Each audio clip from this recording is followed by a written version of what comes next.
I appreciate you coming here, brother, and sharing these very hard to tell experiences you've had, dealing with the streets and what comes with it, all the drug problem, the struggles that you've had with the drug problems, and the many times you've seen your life flash before your eyes. Yeah. And just all the stuff you've seen, all the crime you've seen, all the crime you've experienced. You're here to talk about it. We are just here to raise awareness and to put a good message out there that,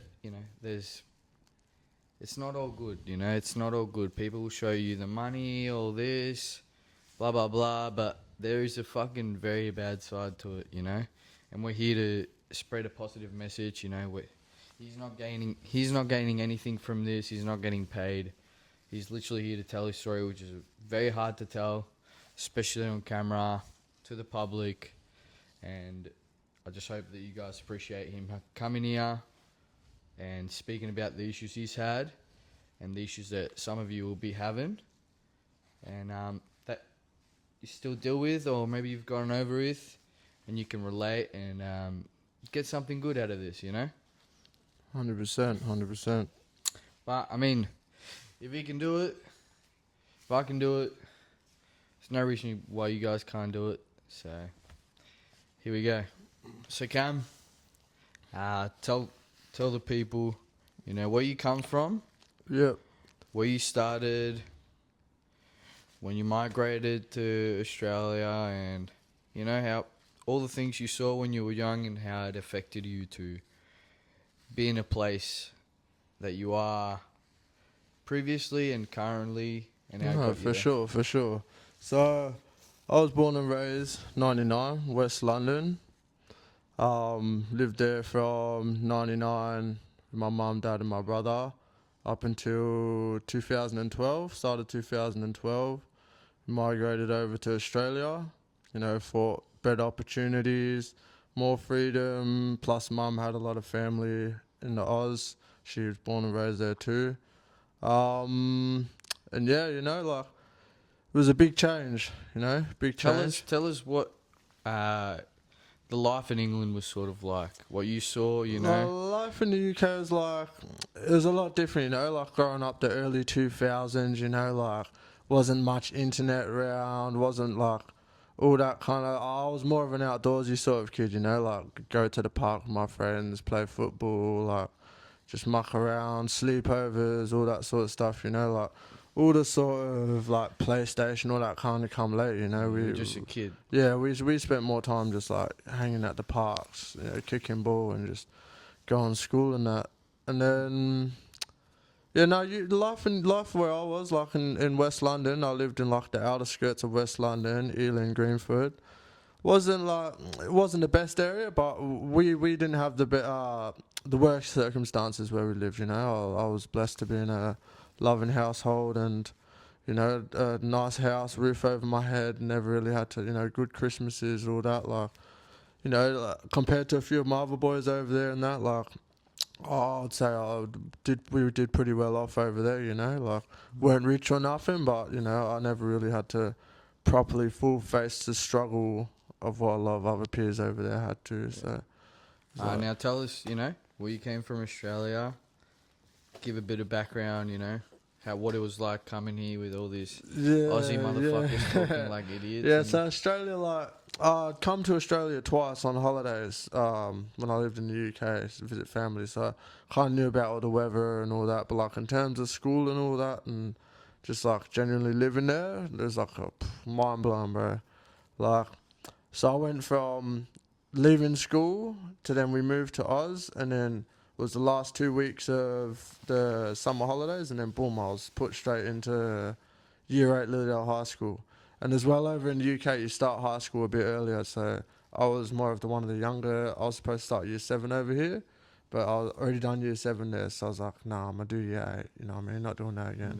Yeah, so I come over here, and I was like, it was is it a massive culture change, I never really didn't cop too much hate when I moved over here. I was more of had the heavy UK cool accent, a little light skinned kid on the school. Everyone was rebellious. everyone was kind of fascinated with me. Never you know, I got a lot of love from like going to school and that. You know, never really had too much. I fucking didn't. Yeah, you know, never had too much dramas with people at school and stuff like that. Like, you know, a lot of people kind of took a liking to me, which made my school experience over here a lot more easier. But like, it also exposed me to like, you know, coming from a Catholic school in the UK to over here, Lilydale is like, wow.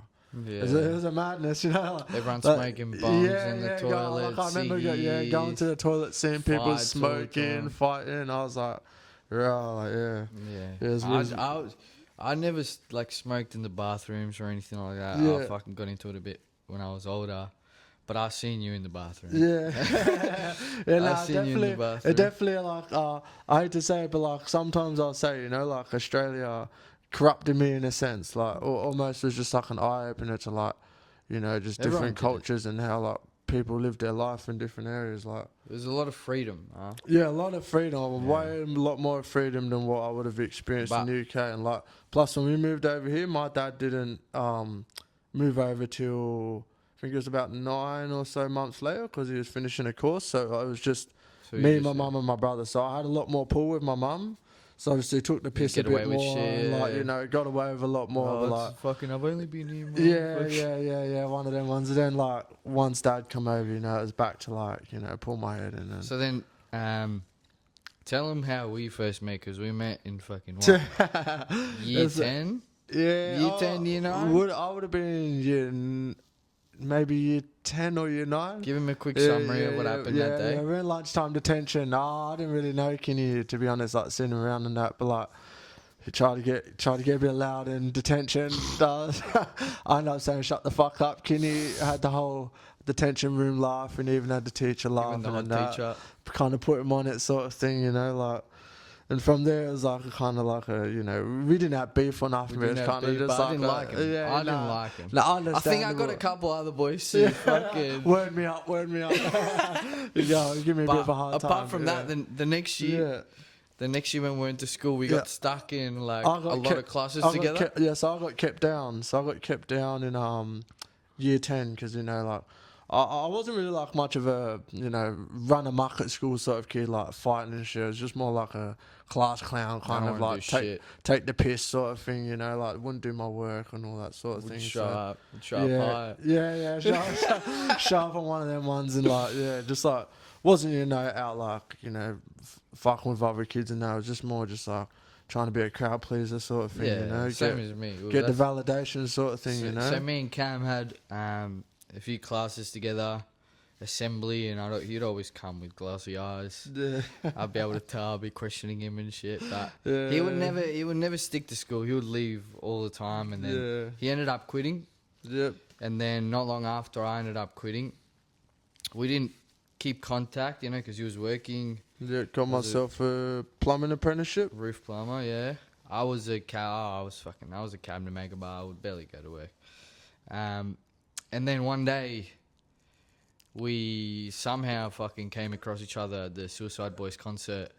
And it's funny by chance how I ended up at this Suicide Boys concert. I wasn't even going to go, but one of the boys, Chris, he ended up being sick. And the boys were like, oh, do you they want a gave you a ticket to ticket. go? And I was like, I was feeling kind of sick myself. I was like, yeah, fuck it, I'll go. You know, Suicide Boys was kind of my music back then too. So I was like, yeah, fuck it, I'll go. And then I was with Sonale Sam. He asked you for a ciggy, kicked it. I went out drinking. He did his thing. Then fucking, we went to catch a train from Flinders Street Station. Ended up finding out that we lived like right next to each other. And the Yeah. next day, we kicked it. And from that day, we kicked it for what, 2-3 years. Every Pretty single much- day, pretty would much come like home, smoke up, 99% of every day. come home, smoke up, party, literally everything. You know, we came home after work and we'd just fucking kick it, play Yeah, UFC. come home after work, hit him with a text. Yo, I was doing. I'm coming by. Go Sometimes by. you'd even walk past and Yeah, when stuff I'd and be knock getting on my dropped door. off down the road from here, just walk past from work and be like, "Yo, I'm out the front." You Yeah, know? and then you know Yeah. me and Cam started smoking up all the time. You know, 1 to 2 years. We actually had a couple girlfriends, Yeah. and they were best friends, and you know they were pretty back then they were pretty good looking. Yeah, We kind of scored. Still are. We kind of scored. No, I don't know. I'll I'm speak for keeping mine myself. out. I'll speak for myself. She wishes. But now, like, even before that, you know, like before we'd met those girls, you know, like we were we loved our clubbing and stuff, like Ringwood, Whip, you know, like because it was like Ringwood clubbing area was like it was almost like a hub for like everyone For you all- knew from everyone school. local. Everyone who was a school from our areas, or like everyone we knew from our areas. That's where you'd find them, you know. On And a your brother Saturday worked night. there. My brother worked when you there. Gretch the owner, he would let us in for free So card it's just drinks. like a big community almost there as well, you know. Like we'd never really get too much dramas there, like the occasional dramas, but it's more just like it's like, you know, something Just a to fun playground go see for all us. your boys that you wouldn't, you know, usually even, you know, some boys you wouldn't make time to catch and up chicks, with and stuff, you know. and we mostly went for the girls. Yeah. We mostly went for the So girls. went through a bit of a clubbing phase and that, and then That's when I separated myself a little bit. I'd that's stay what I was home gonna and say. smoke That's up. what I was gonna say. Kini used to kind of just like, you know, he'd be like, nah, you know, gonna work. It was a bit more, you know, a bit more switched on and money motivated than us back then. So he'd stay home and, you know, he'd still see it. So we were going out clubbing, doing whatever and that. Which but, is you know, where troubles with drugs really started, you know? No, 100%. You know, like dopamine hits, Yeah. you'd start chasing that feeling all the yeah, time. 100%. And then, tell them, you know, after this clubbing phase we had, because then we hated clubbing. Yeah, no, 100%. We had our girlfriends. We had clubbing up until about like We had we're clubbing about until we had 19, girlfriends. 19 sort of thing. Yeah, 19. Yeah, 20, 19. yeah. 19, we got And then we girlfriends. both got girlfriends who We were best friends, lived across the road. We lived across the yeah, road. our girlfriends lived literally across the road, so it couldn't have been perfect. You know, we had the perfect setup. Yeah. Us two best friends dating two girls that were best friends. Like it always, you know, it was too good to be. It was too good to be true, you know what I mean? And then like, then I started looking for more.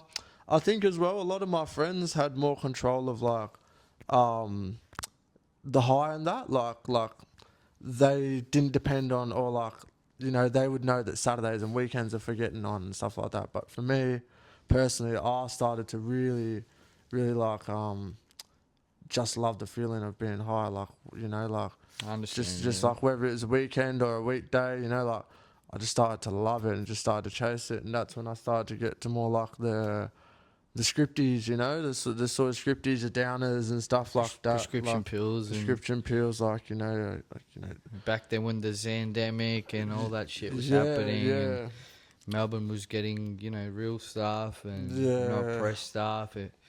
Back, Lil Peep and shit was out. yeah, Everyone you know, was it was a big influence. It was a big Lil Uzi influence, all that Vert. stuff. Yeah. It was just a big. That's how we found out about it. 100%. Yeah, That's all how I like found that out. SoundCloud rap phase where like they were doing the, you know, the Zans, all that stuff like that. But like, and then yeah, like, you know, for me personally, like growing up as well, I looked at drugs in a way like, oh nah, not for me. You know, I always kind of despised them growing up and stuff like that.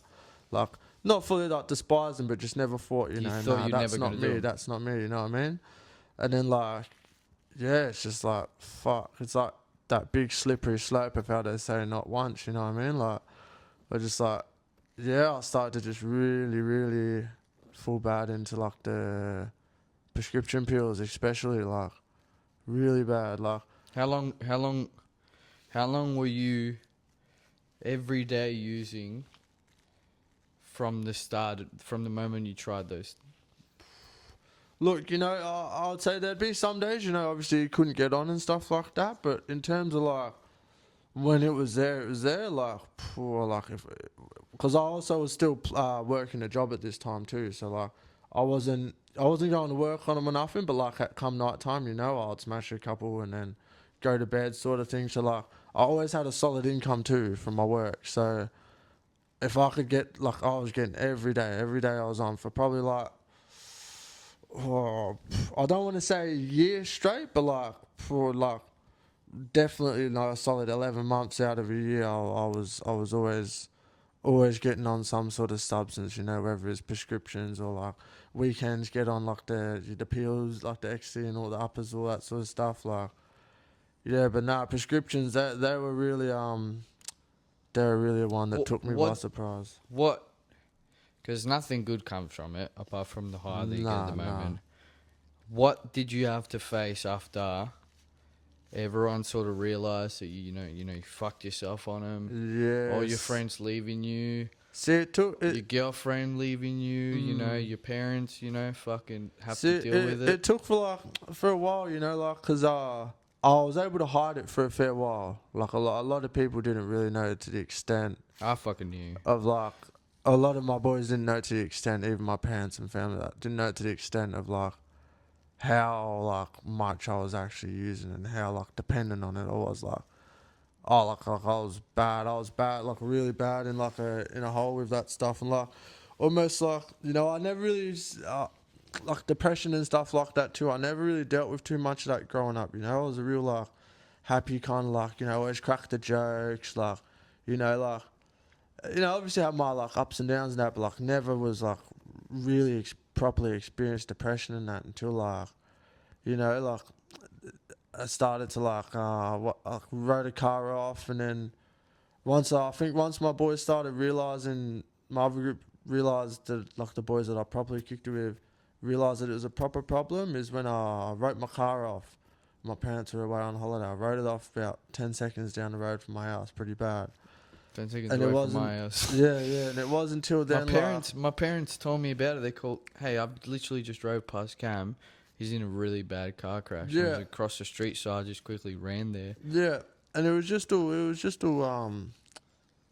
stupid decisions, driving when I shouldn't have been, and you're not in your right headspace. But like, I think once I had that car crash and I called my two mates, and they come and help me out and get a tow truck and stuff, like that's when they'd really started to understand the full extent, because like I'd been going through real bad depression at that time, but was really covering up from everyone, because like I was always that funny, like have something funny, good, like witty to say. I didn't really want to show that other side of me. Like I struggled real hard with like, I guess it's ego based. Like I want to know the way I uphold myself. Like I didn't want to look weak or like the weakest is the loudest in the room. Yeah, that's it, bro. Like and like most comedians are extremely depressed. Yeah.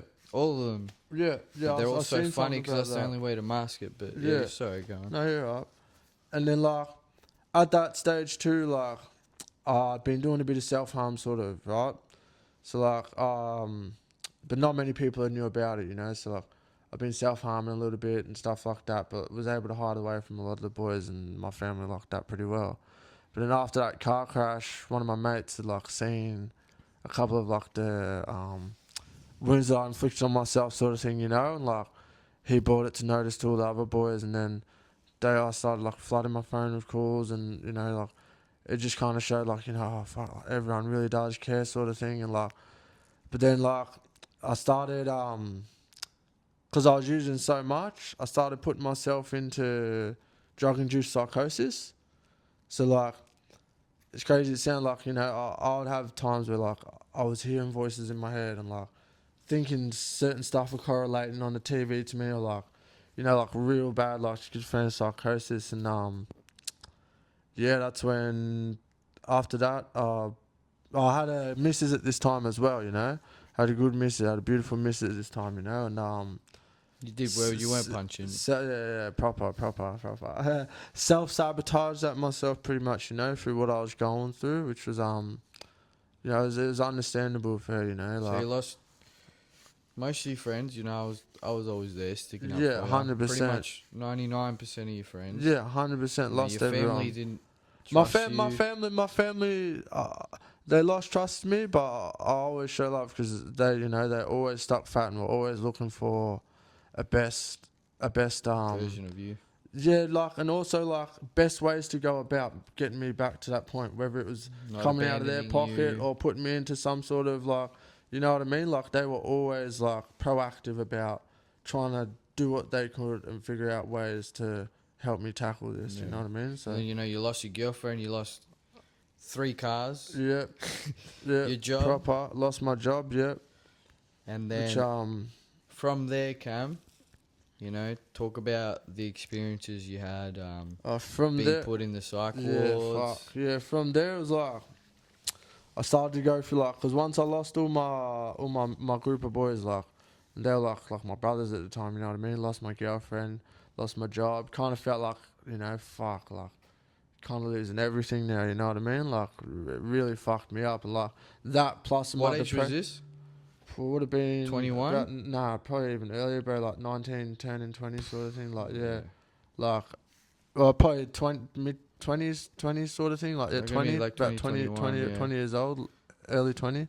And, yeah, then once I lost everything pretty much, like, and I was still left with my addiction, still left with my psychosis, still left with all my depression, like, I felt as if though, like, I had no one to talk to, you know what I mean? I felt a lot of anger and hatred, to be honest, to a lot of the boys at the time, like, and my friends, because I was like, fuck, like, I'm, like, doing it, I'm doing it hard right now, like, I'm fucking hanging on by a thread, and, like, No one's you're all picking up your just going to calls. leave me like that sort of thing, like, but, like, you know, like, I reflect on it these days, and I'm able to, like, you know, sort of understand that, like, you know, for them, like, it would have been fucking hard as well, like, for everyone that was, like, my parents were, like, seeing Cam go from someone who's never ever would have seemed to act like, turn into this, and, like, just happy kid, always had jokes, always had something to say, like, you know, like, the social butterfly, like, go from that to just, like, it's almost zombie in a sense, and like, I mean, completely different person, bro. It's you like, know, I was the one that was always next year, and no, 100%. it Kenny was stuck fat from fucking. the start. It was very hard to see. Like, I cried many times. You know, I had him show up at my door back when I lived with my family, and it's like, you know, I want to tend to him, but I also don't want to. I had a little nephew at home, and I didn't want him to see that stuff. You know, I didn't want my mum thinking that I'm associating with. You know, my mum knew Cam very well, and she knows what happened.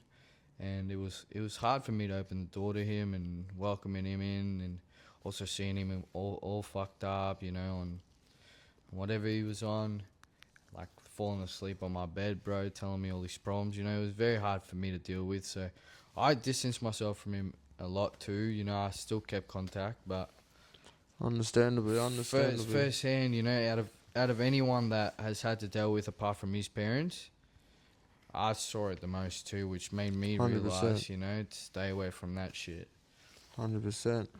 And then, like, with the whole, like, once I lost all that sort of thing, you know, like, and Kenny distanced himself a bit, like, I started, you know, getting a bit more, like, so it was a bit more suicidal sort of thing, you know, like I'd have a few times where I'd attempted and stuff like that, and then there'd be other times where it just started, like, you know, I'd start going on a cycle where I'd wake up and I'd just have nurses in my room because I'd accidentally OD'd, or, you know, just had one too many, or, you know, and then that eventually ended me up getting put in Maroondah Hospital Psych Ward. And, How many times were you in there? I'd say in Maroondah, I think about 15, maybe 16, and Box Hill once. So probably about 17 times in the psych ward. I was there. You want to tell him the story? Yeah. You want to tell him the story? So one day I came in, and it was his dad. And this was He was trying to get me to sneak stuff in, but I was like, Cam, I'm not fucking getting you anything. Because you couldn't like, smoke cigarettes and that in there, so, you know what I mean? I was like, Cam, I'm not fucking getting you any of this shit. Like, I wish I could, you know, but your fucking parents are here with me. I'm not going to do that. So, yeah, I straight up, and I've never been to a fucking psych ward in my life, you know? He's been in there. He knows what the fuck is happening. And that was my first time I've been there too, and you'd come to visit me that time, you know? So I came to visit, and, you know, it was fucking, like, obviously heaps of, like, disabling mental patients and stuff like that, you know? I didn't find it too intimidating, you know, because he was there, my family was there, you know? I was always ready to fucking throw hands if I had to. And, we were playing basketball. Yeah, lady with the number. We were playing basketball, and I was just trying to shoot hoops. I didn't know what the fuck to do. He's all fucked up. I'm fucking just trying to cheer the mood up. I was like, let's shoot some hoops. I'll fucking shoot a hoop. Just the other way, and this, like, crazy lady looks at the ball bouncing towards. Fucking soccer boots this shit, bruv. Full on the volley boots this shit. It was a hard hit. Just go Other somewhere. direction too. And I just went, well, fuck, I'm guessing I'm not fucking playing basketball. And then after that, we left. I was like, fuck me. I was like, I But don't like want to you do see, before COVID, when I went to the ward a few times before COVID, you know, like it was a lot more easier experience. You know, I could apply for leave, or I could get like up to an hour leave a day, or I could split up into halves or 15 minutes, and you know, like I was always pretty good in the ward. You know, obviously seen my shit in there, like fucking, you know, seen some, you know, it's a ward at the end of the day. You know, you're gonna see some pretty full on shit. piss, blood. Yeah, like you see some pretty full on shit in there. But pre-COVID, you know, you could get visitors in there from 9 in the morning till 5 p.m. You get food brought in, you get Uber Eats.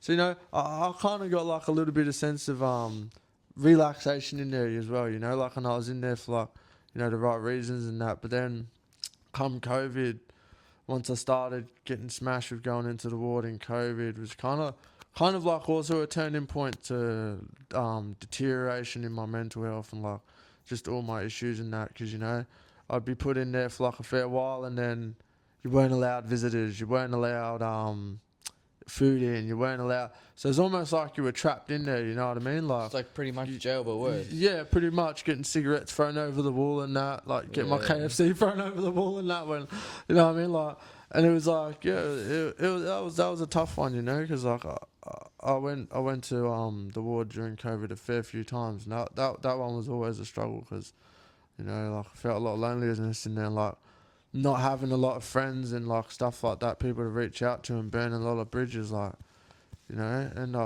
end up just like in your head in there, and you kind of almost turn, like, even, you know, if I wasn't feeling too you're crazy, around crazy people, you're gonna fucking end up. Yeah, that's it. You know, when they're the thinking you only are a ones you crazy can talk person to at as least. well, like when they're the only ones you can really communicate with, it's like, you know, I'm thinking, fuck. So now tell them, you know, how you overcame the ward. Yeah, the ward. What up so after that? I went on like a 2-year triage team treatment plan thing, and it early psych team. So I started on antipsychotics and stuff like that. So I'd get like a depot, which is like an injection I'd get in my arm on my upper cheek. For like, I was getting that for about 4 or 5 months maybe, but it's the side effects that were washed. So I started taking the pill form. And then, you know, I'd go to my psychologist and my psychiatrist sessions here and there, like, until that was all done. And yeah, once I started you know, I sort of had a little bit of a light bulb change, and, you know, switched on for a bit, like, had my few stuff ups, but like started not having my psychosis and all those sort of schizophrenia that's bad, like, you know, like, and but the issue was, like, I still didn't have any friends, you know. I lusted for all my old boys back, you know. Lusted for my old lifestyle back. You like, know, they're still not in contact with you. yeah, you know, like. Hopefully one day we can change things around and they see this stuff and 100%. see that you've changed. But like, you know, like I was still so confused back then too, because I was like, fuck, like, what do I do now? Like, I've still kind of got like all this time on my hands, no motivation. I'm in COVID now too, and I'm zombified on all this medication they had me on, like, and I was on they had me prescribed a lot of prescriptions as well, which was my poison at the time, you know what I mean? So like, that led back to me going down the path of eating more benzo prescription pills and stuff like that, you know, and found myself hanging out and finding and searching for groups that were into those scenes and that would enable it, and that I could feel comfortable around doing all that Feel stuff accepted. because they did it too. So it's like, I don't have to sit here and hide it from my friends. I can just do it with them, and like, you know, it's like, yeah, and that led to a, you know, a big downfall in my life of you know, like just led to just a lot more heartache and addiction drug and problems, usage and mental problems, like. Family problems. You No, get kicked out of the house a Yeah, couple I kicked times. out a fair few times, you know, and burnt a lot of bridges with my friends and family, you know, like, yeah, it just led to a lot more Now, just a lot more dramas. talk about, you know, what it was like, you know, not feeling the feeling that you used to feel of those pills and wanting to chase a high dopamine level, you know, the people that you're hanging around, what else you got involved into. Yeah, proper. So I ended up going to detox, and I jumped off the Xanax for a while, and then I went to I think I went to Malvern Rehab, which I only lasted 6 days for, and then I went to, but I still didn't really have much, like the benzos, and that was still my main poison, and then I went to Bendigo Rehab, which I got out and I stayed off the Xanax, actually the benzos, for probably about a solid 11 months, but then that's when I started, wanted to chase a bigger high, and ended up like hanging out with the wrong crowds. Got out of rehab for the second time, and then straight away started kicking it with the boys that were doing those ones and stuff. And yeah, fuck, that's just when it really took a fucking like a change for the worse. Like once I started getting on that harder stuff, and and as chat as it sounds, I just I loved the high of it when I was on it. Like it was such like a new and intense feeling for me. I was like, whoa, like this is it. Like this is what I've been looking for. You know what I mean? Like when I first started doing that stuff, I was like, fuck. Like, I could see all this stuff. Like, I was always still switched on though, to where I could see the stuff that come with it, but I just loved the high too much, and just like how easy accessible and how easy it was to do. Like, than to not do it, and just like pretty much self-sabotage, knowing the whole time I was doing the wrong thing, and just kept on doing it delaying anyway. the consequences. Yeah, 100%. Delaying the consequences. And once I started hitting that stuff pretty hard, like that, that just led to fucking heaps of rubbish, like crime, like led to a lot of crime, like whether it was petty or just stuff I went to court for. And what stuff have you been to court for, if you don't mind sharing it with people? Because of that drug usage. Yeah, no. Because it's not something that you'd ever do, not something a normal person would do. No, 100%. It was led by these substances. Led to a lot of theft. Led to a lot of just scummy like little robberies and stuff like that. Led to like just like court cases wise. Got caught with possession, like the stolen goods, assault on emergency police workers, like just IVOs, like just complete nonsense. How many times you been in court? I think I'm 9-0 in the courts. Not too. But no, I think I'm about 8 or 9-0 in the courts. Yeah, it's like. Well, and you're only fucking 24. 25, yeah. 25. But still, like, and that was what, within a year? Yeah.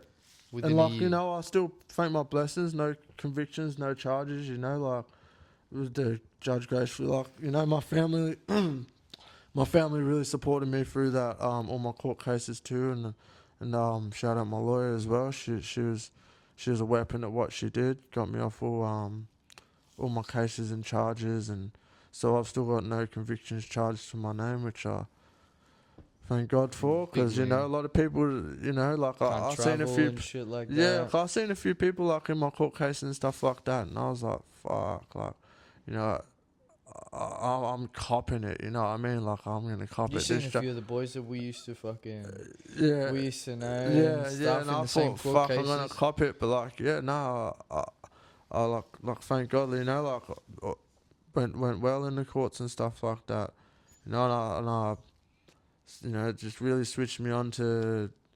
I went back to rehab, so what? Going a bit too far? No, I went.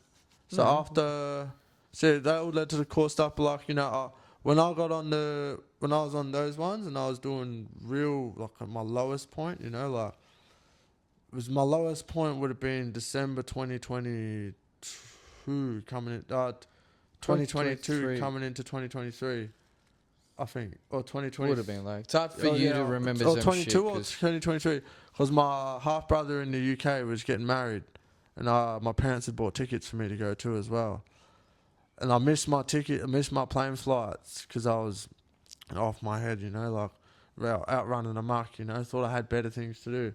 Missed my own pretty much, I call him my full brother, my dad's for son, like, missed my own brother's wedding because like, I thought it was more important to kick it with the people I was with and getting on what I was doing, you know. So missed all that, you know, and not to mention, you know, 5.5 down the drain from my parents, you know, like just didn't see the bigger picture and was still so angry at the world for like, why is everyone writing me? Why is everyone fucking, you know, why does everyone hate me? Why is everyone thinking piece of shit? It's like, because I was, bro, like, you know, like I just couldn't see it myself. I thought I was normal, but what I was doing wasn't normal. And the one thing remember saying to my mate before I went into rehab for the last time was I was like I need to fucking sort my shit out, because I was like, the one thing I've become, which I always didn't want to become, was a functioning addict to this stuff.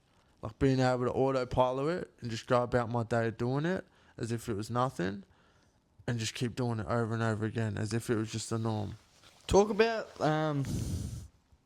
the stuff that you have to deal with, not legal stuff, just stuff with other people, with the wrong crowd, you doing some wrong stuff to people, them doing some wrong stuff to you. You can share some stuff that's happening to you, you know, like 100%, Rainbows. 100%. All the stuff, all the times, you know, you fucking... 100%. Like, you know, coming into those scenes and that, you know, like, I've always had kind of a big ego, you know, like, fucking, you know, this is what it is, can't, like, you know, always kind of been like that, but, like, you know, I'd like to sound pretty humble these days, you know, because I've caught my humblings, like, you know, coming into those scenes, I didn't really, because you're not with it the whole time, you don't really sense You're drugged up, you don't really sense a lot of the dangers and the setups and people in those scenes. They don't have your best intentions. They're there for a good time, not for you. You know what I mean? Like, I had situations where like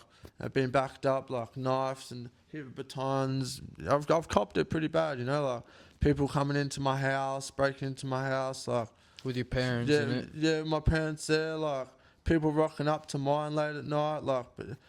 Remember that car in front of your house? Yeah, car in front of my, you know how the car drive through, mate, like just all bullshit, you know, that like unnecessary stress brought to my parents, to like to their household because of my bullshit, like, you know, like it's not just the little ticks and the way it makes you act that comes with it. It's all the other fucking people that are actually about that life and the fucking, like, you know, like they're like they don't take the, like, you know what I mean, like they don't fuck around. They're fully involved. That's that's them, know bro. anything else. They don't want to get out of that life. That's fucking all they know, like. And you know, you step on too many toes and like thinking you're this and that, and fuck yeah, I copped it. I learned the hard way, 100%. You know, like had a time where I was found unresponsive on the side of Dorset Road, Croydon. I still don't even remember what happened to this day. Like I woke up 3 days later in I think I got moved to Royal Melbourne Children's Hospital, but I was in So you were in a coma. Yeah, but I was in another hospital before that. So I got moved between two hospitals. And I remember, you know, like the police, they said they'd called my mum and dad, told me the police had called me, my parents, like, yeah, we found your son unresponsive on the side of the road, like, my face is all beat up and stuff. My mum had showed me the photos after I'd come to it, like, of my face and that, like, black eyes, had a busted lip. And this was when they hadn't washed my face, so it was all bloody, you know, like, and still to this day, no recollection of what had happened to, like, you know, 4 days prior, like, to waking up, you know what I mean? So it's like, I fucking learned the hard way, and like, but I think my main problem is that like, I was so deep in addiction, is that, fuck yeah, I learned the hard way, but there was times when I learned the even fucking harder way, you know what I mean? Like, would know that like, you know, fuck, I shouldn't probably tick this up, or I probably shouldn't do that, or, but like, You're just that, convincing you know, yourself it's just, that yeah, bro, I'm just justifying it, and it's like, yeah, it's like, but I always knew in the back of my mind, like, fucking what I was getting myself into when it comes to that stuff. But, you know, when you're chasing the dragon, as they'd say, it's like, you fucking don't really care about it. And that's one thing I've learnt today, which I tend to do a lot, is consequential thinking. That's what I learned about in rehab. Consequential thinking is like stopping and thinking about the snowball and the after effects of what's going to happen of your actions. Because, like, back then, I was just do. Like, whether I, like, wouldn't really think about it. Like, if that's what I wanted to do, I'll go do that. If that's what I wanted to take, I'd go take that.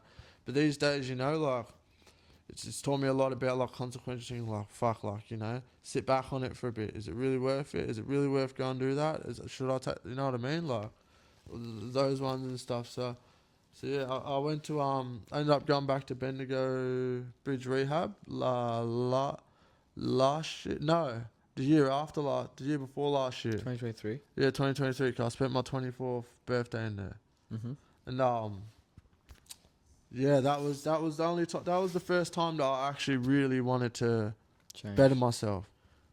That was the first time I really wanted to better myself, because the other times, like, and I say this to everyone who asks me about rehab and stuff, I say the only way you're going to benefit and change out of it is if you want to go for yourself because you want change.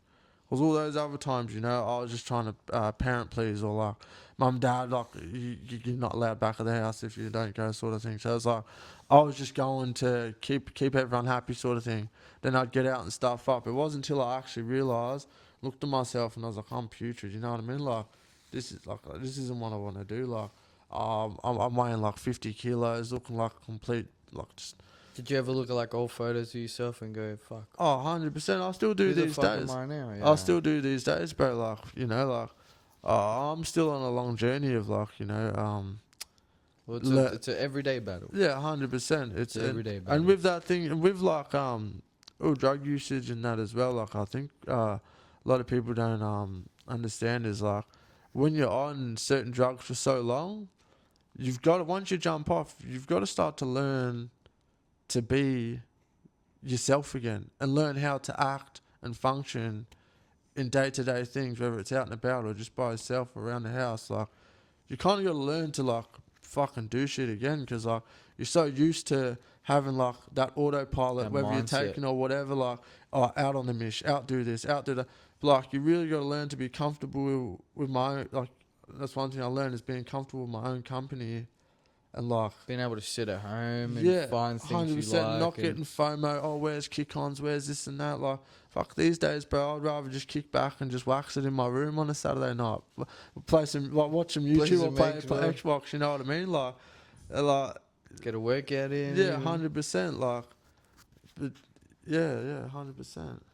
So then, tell us, after you went all through all that stuff. You still had your up and downs, no one's perfect. That's it. Every addict, even if you don't know, they still have sometimes they fall back. He's on a very good road now. Yeah, 100%. And I'm proud of him. I'm proud of you, brother. I appreciate it. But yeah, tell him, what life is like now, you trying to figure life out at the minute, and the constant battle that you have every single fucking day. Yeah. With what you've done, the people you've lost, and just try not to go back to that same world. 100%. Like, these days, like, well, I'll put it this way. A lot of my day, and I'm not trying to, milk you or nothing, but bro, a lot of my days, like, I try my best, to stay positive most days, because like, these days, like, I count my blessings for the situations I'm in now. Like, I'm alive, got a roof over my head, still got my boys, still got like, a few solid boys and that, like, got my family and stuff, like, but it's still a struggle, like, the trauma, like, decisions I made, like, like, I try not to dwell on it and like, beat myself up on all that sort of stuff too much, but it's like, like, I'm going on 26 next month, you know what I mean? And it took me from, like 18, 19 sort of thing to 25 to finally 24, 25 to finally realise like to finally lock in and like do my hardest and put in the hard yards and do the best that I can. So it's taken a big toll on me, like. So you lost pretty much, not just time, you lost about 6 years of your time. 6 years completely gone. 100%. You don't. I don't think there's a way apart from when we were saying whatever, do our thing. That was fun. Yeah. But apart from that, I don't think you even look at it and go, that was fun. That was fucking putrid. Yeah, no. So it's five, this is 5 to 6 years, friendships, relationships, family trust issues, all the stuff comes with it, reputation, Yeah, just from picking up one thing, you know, just from picking up one thing, then to the other, then to the other, thinking it's all a game, watching all this fucking rap music videos, being influenced by everyone around you, your surroundings, and yeah, I mean, lucky you fucking came out of the other side, because for me, to be fair, I would not expect that me and Cameron right now are making a podcast and talking about his story. I'd cried many times over this motherfucker right here, and so many days I would go to bed thinking, fuck, I just don't think I'll hear from him tomorrow, you know? Yeah. I just don't think I'll hear from him in the next month. I think he'll be gone soon. And you are, even myself, you are very fucking lucky to be here. no, to this 100%. present day. No, I count my blessings as well, bro. Because like, I always said, like, from when I was going through it really bad, like around my 21 sort of thing, I'd always said, even to my mum, bro, I always said, nah, I'm not going to be here by 25, you know? Like, I never had, like, even 24, 23, I never thought that I'd make it to even my mid-20s, bro. Like, always just had that idea that, like, you know, that just wasn't, like, in plan for me, you know what I mean? Like, but I just, like... Four cars written off? 4 cars written off, You didn't die? plus multiple other car crashes with With me other not people driving in and it? stuff like that. Like, How many overdoses do you reckon you've had? I reckon overdoses, it easily pushing 20. Easily pushing 20. I used to wake up in Maroon Hospital so many times, and I remember as well, because I'd wake up, I wouldn't have my phone or nothing, and I'd be like, look around and I'd hear the beeping and stuff, and I'd be like, oh, fuck's sakes, I've done it again. You know what I mean? Because, like... Some were purposeful. Yeah, some were weren't. purposeful, but some it was like, fucking, I'd just eat that one too many, and I'd wake up and I'd be like, fuck, here we go, back to the ward again, you know what I mean? And that was what would happen a lot of times. Like, if it wasn't the cat team getting called or something, it was like me accidentally overdosing, and because of the history that I'd had with my attempts and stuff like that, like, they would class that as me trying to suicide. Yeah, so they'd put me on like a order thing where I've got to be in the ward for a certain amount of time, and you know, like even school friends. He's probably one of the. Oh no, he's the only. Me and friend. Byron. Yeah, I didn't go to school with Byron, but like in terms of the boys back in the day, him and Byron are the only boys to this day that like from way back then that have stuck fat the whole time. And look, that's no diss to like any of the other boys who had to, you know, deal with it their own way and like handle things that, you know, everyone has their own issues going. So that's no disrespect to hard none workers, of the boys. you know, they've changed their life around. Yeah, that's too. it. You know, it's all different. Like paths in life you take. So like, you know, it's all still love for the boys and that. It's just like it took me a while though just to realise how hard it would have been for them to, and my parents and that, to see me go from someone that was like, you know, enjoyable and to a zombie, calm really. and stuff, to just someone who's just a junkie, really, like just a junkie who's always asking people for money, always doing, you know, just putrid shit. So like, I can sit back these days and actually like, you know, not take a step in their shoes because you never can, but like see from their perspective of what it would have been like to fucking. Because I've had times where I've jumped off them and stuff like that, and I've hung around some mates who have been on it, and I'm like, fuck, like. Now I understand. Is this what I was really like? Like, but for a lot more of the time, like it's a real eye opener, you know, like.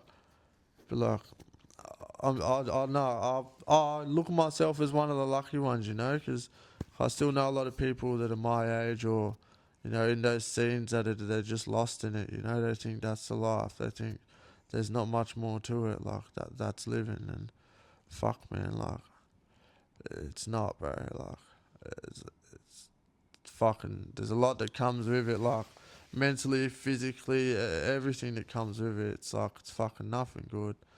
You know, like whether you're a big money maker and you're at the top, like It always comes down. what goes up always comes down. Is what I always say. You know, like it's you know, in those scenes you never know who's got your best interest, who you got to look out for. Like these days, I got a lot of anxiety these days from that stuff. You know what I mean? A lot of PTSD and stuff like that. Like, I'm never really that comfortable in my home as well. You know, like just never have been like real comfortable in my own area ever since. You know what I mean? Like, it's just like whether or not you're sober or not, or your life after, like, you know, your past always comes back to haunt you in some sort of way, like, whether it be good or bad. You've done so much shit and wrong to people when you were off your head, and the fact that you don't remember it now is like, who are my enemies? Like, I have no idea. Yeah, that's one of my biggest struggles, is like trying to identify like who's got it out for me, and like who to, where not to go, and where what to do, like you know, like you can't even catch fucking public transport. Yeah, like, and that's not even to sound like a bitch enough, you know, like, cause like if it come down to it, you know, I'm a man. I get you gotta do what you gotta do, but it's like these days I'm at a point in my life where like I'm not on that same bullshit they were. They're still doing that stuff. It's like I don't want to be on the train in mid-20s brawling some cunt on a train because they're turning over because they're still off their head. You know what I mean? Like over some drama that's 2 years ago. You know what I mean? It's like I've moved on. Look, I get there's still anger and like people can feel how they want to feel, but it's like, you know, fuck, bro, like.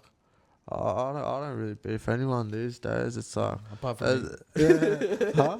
Apart from me. Yeah. Well, but like no, like fuck, if like for anyone who's really got like a drama with me or an issue with me, like it's all your drama, really. You know, like fucking these days. I say collaboration over confrontation these days, bro. Because like I'd rather fucking like kick back and like have something in common and, you know, yarn about mutuals and fucking you whinge about something that was over 2 years ago, or you know what I mean, like. And just the fact that you know, every person you're talking to, you dealt with and you've fucking met up with, this and that, they've faced the exact same struggle. They've done the exact same wrongs. So they're no worse than you, but they're no better than you either. Yeah. You know, maybe they're looking for you, but maybe another two fucking people are looking for him. Yeah, that's it. And he's trying to get off you so then he can make it right with the two people. Yeah, and that's it's just, it. And it's a vicious cycle. It's a vicious cycle, and that's the thing, you know. There's no real fucking longevity in that life. Like you know, like I see those older heads that are on that stuff, and it's like I look at them and I'm like, fuck, like, you know, you're pushing your 40s, your 50s sort of thing, and it's like, I knew I needed to get out of the lifestyle that I was, because I couldn't be that, bro. Like, I want to have a fucking family, a wife, a kids at some point in the future. I want to be able to provide and fucking, you know, like be the right man that I should be for fucking my friends, my family, my kids, everything, bro. you know, Even in myself, my values, my morals, like, I think I found a bit of clarity. When I went to Thailand by myself for 2 weeks last year. Made me finally realise, you know, like, fuck, like, there's life out there. This is fucking mad, like, this is it, bro, like, fucking made me, that was like a real eye opener. I was like, this isn't fucking going and kicking it at a fucking trap house and being up wigging it all night, seeing shady people because you've been up for over a week. Like, it's like, fuck yeah, this is living, you know what I mean? Like, just not having to worry about anyone. Yeah, bro, like, just, beach, bro, it just showed me, like, fuck, bro, I'm just in a little small town stressing, but it's a whole fucking world out there where you can be doing mad shit and fucking, you know, collaborating. Like, when I went to Thailand, linked up with a few writers and stuff that opened up a paint shop, and like got to go paint with them and stuff like that. Just stuff like that. It was like, fuck, like, there's people with the same interests as me who are doing shit, and I can go out there and do it, you know. Another country, yeah. It's like, it's just a fuck. It was a real eye opener to, like, fuck, like, this is what life is, bro. Like, It's more to fucking wigging it and knowing ticks and beef and cunts and getting off your head, you know what I mean? Yeah, I know. It's way more to that, bro. So, you know, now that you're sober, you've got your life in some sort of controlled. You still fight this constant battle. Yeah. You know, with drug addiction, because one thing that you guys, I hope you guys don't ever find out, and a lot of you guys will know, once you try something, once your dopamine levels reach that level, you're either going to be chasing that same high until it stops, and then you're going to keep going up and up and up and up. And once you experience all that, you will never be able to detox yourself enough where you never think about that, where it's never on your mind to just go back to that same and old just thing. touching in with that dopamine thing is what I learned in rehab is so there's a dopamine gate, right, and it lets in, it's programmed to let in certain amounts of dopamine, whether it be through like sex or just natural dopamine from getting like adrenaline rush. There's certain a gate that should be letting in a certain amount of dopamine in your brain. But when you're getting on the harder stuff or you're getting on the uppers or whatever, what it does is you've got so much dopamine coming through that gate is that boom, that gate just fully then just stays open. So that's what it is with the whole chasing the dragon. You're having dope, you're having like off or whatever you're having, like trying to get higher and higher and higher. But that dopamine gate's already been flooded now, it's fried. Like there's no like actual amount being limited to how it's going through. It's just flooded with it. So it's just a constant. So that's why you'll see, like, I became real stagnant when I was doing drugs. Like, I'd be getting on, but I'd kind of plateau. I'd be stuck at that high, but you're not getting any higher. That's because there's so much through now and it's fried that it's like, it's just normal now. Yeah, it's not, you're not getting the little hits that it should be giving you that buzz sort of thing, quick insight. But like I was saying, you know, with you now being sober, trying to turn your life around and be a good man and training, working, you know, doing all that good stuff. Yeah. Being a good person, you know, try to do good deeds for people. What is, before we wrap it up, what is a couple messages that you'd want to relate to the youth or anyone going through these struggles and try and inspire them and help them out as they all need help. Yeah. And they all need someone like you to tell your experience and that you were able to come out of it and that it's so easy to go back into it. Yeah. Look, I'll put it this way, like, my advice is, like, you know, I can't sit there and say, like, oh, don't, like, you know, best advice obviously is, oh, don't do it, you know what I mean? But it's like, that's a bit unrealistic in this day and age. Not to some, you know, some people don't do it, that, like, I'll give them credit. But, like, it's just who you surround yourself with, because when I first got out of rehab one time, boom, started kicking it with the same people, back on. Got out that other time, switched up my groups, and I did a lot better, you know what I mean? It's who you surround yourself with, the situations you put yourself into, and just consequential thinking is a very big one for me that I find, like, and FOMO, like, just the whole FOMO of, oh, he's out there. It's just like, look, I get it, bro. Like, I was there, like, I was young and I, you know, did all that shit. So, like, I try not to preach it, you know what I mean? Because, like, it took me a while to, like, finally lock in sort of thing. But my advice would to be is, like, if you're getting told, from someone with experience telling you, like, the worst nitty gritties about it, and you know, there's people that I know. You're 1% fucking chance that you're here. 100%, and there's people I know with a lot more nitty gritty upbringings and issues and problems they've had with that.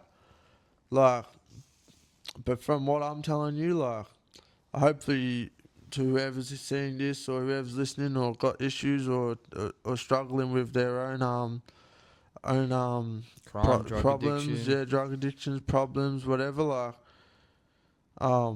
there is a better way. I think what he's trying to say. There's a better way. I was getting confused in my words. There's another plan for you. Yeah, 100%. Like, just take on board what I'm saying, and, like, you know, you may think you're the maddest cunt and that, but, like, it's just like, you know, at the end of the day, you're like, there's more to life, you know. It's like, do you want your mum, like, I look at it now and I'm like, fuck, bro, my mum and dad were stressing because half the times I'd go missing, they'd be getting calls from the Jacks or the Jacks rocking up. They'd be thinking I'm fucking dead, bro. Like, you know, and you kind of just got to step back and, like, look who you're kicking it with and, like, who it's really affecting. Because at the end of the day, yeah, it's affecting you the most. But, like, you know, fuck, bro, like, people care about you, whether it's your family.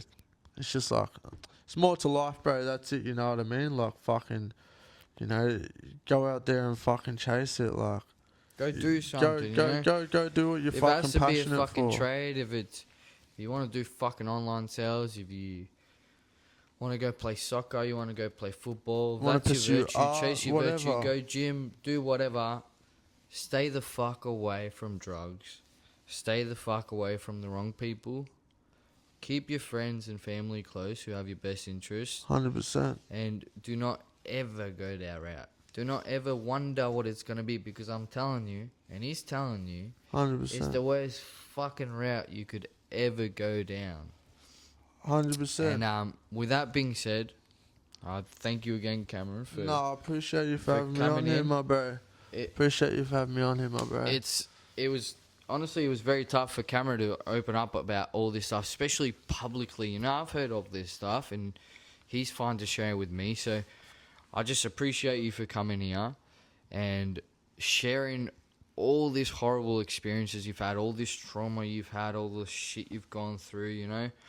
Seen fucking life flash before your eyes. And we're only doing this, you know, we're not getting fucking paid. We're not making any money. If anything, some people are going to say we're fucking idiots. We're doing this because we want to share and raise awareness and try to change the world that's becoming. Because Melbourne especially, it is becoming a shithole. And there's really nothing out there but a lot of misguided parties, youth. Misguided youth and parties and drugs. And there's a fucking lot more, especially in Australia, which is a beautiful country. We've been blessed to fucking put 100%. ourselves here. And with that, I'll let you guys go. Adios. Street Stalks, G. Thanks for having me, G.